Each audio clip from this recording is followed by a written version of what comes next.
hazima kandi hatunganye. Shapitire ya gatatu, the visionary leader.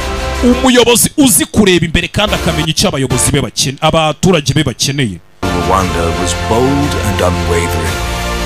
He knew that true healing would require more than just rebuilding. Yarabizi ko gukira kwa nyako birenze kubaka ibikorwa remezo cyangwa ibikibindo ya. Demand a transformation of hearts and minds. Icyari gikenewe ako kanya byari kubaka imitima ndetse n'ubwonko bw'abanyarwanda. Nicyo kintu cya mbere yagombaga kubanza gukora. Priority was unity. Icya mbere yagombaga gukora n'ukunga abanyarwanda bakongera bakabumwe. Initiatives to bring together a divided people. Nibwo yavuze ati tugomba gushaka ikintu gihuriza abantu hamwe bari baratandukanye. Turning enemies into neighbors. Abanzi tubahindura abaturanyi. Hatred into hope. Urwango turuhindura ibyiringiro by'ejo hazaza. Most remarkable achievements. Ikintu cya mbere yakoze kigatangaza isi yose kikanayikanga. Was the establishment of the Gakaka. Nibwo yahise azana icyitwaga urukiko gacaca.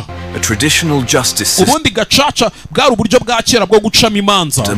That allowed communities to confront. Aho abantu ubwabo muri societe aho baturanye abaturanyi muri quartier bicaraga hamwe bagaca imanza bakazicira abakoze genocide aho icyaha cyabereye ndetse n'abari bahari babibona bagatanga ubuhamya ku buryo nta muntu wari kuvuga ngo ararenganyijwe. Risky move.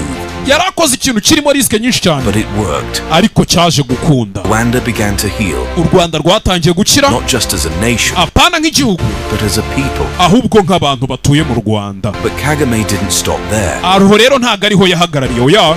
Nibwo ibintu byari bigitangira. That Rwanda's future depended on education. Yarabizi ko hazaza h'u Rwanda hashingiye ku burezi. Ndetse guhanga udushya ndetse n'uburinganire. Ibyo bintu ni hazaza h'u Rwanda hari hashingiyeho. Invested heavily in schools. Nta kindi yakoze yatangiye gushora imari mu mashuri. That every child had access to learning. Arabanza amenya neza ko abanyarwanda bose buri mwana w'umunyarwanda azabasha kwiga. He championed gender equality. Icyakurikiye cyo kimaze gukunda yaravuze ati abantu bose bagomba kureshya umugabo n'umugore. Bagomba kureshya nta vangura rishingiye ku gitsina. Kugira ngo murabizi yuko u Rwanda ari cyo gihugu cya mbere gifite abagore benshi mu nteko ku isi yose. Ibyo murabizi.